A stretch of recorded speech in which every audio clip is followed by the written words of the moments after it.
আমাদের আজকের অনুষ্ঠানে আজকের প্যারেডে অংশগ্রহণকারী অন্তিম platoon Assam rifles public school platoon নেতৃত্বে ইন্সপেক্টর তপন দাসের নেতৃত্বে রয়েছে traffic police platoon.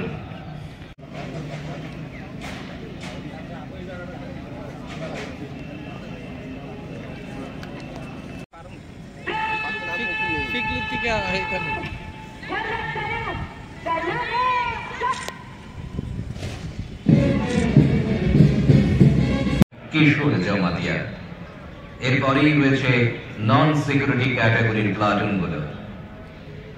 Shrimati Sudhambika IPS additional SP traffic parade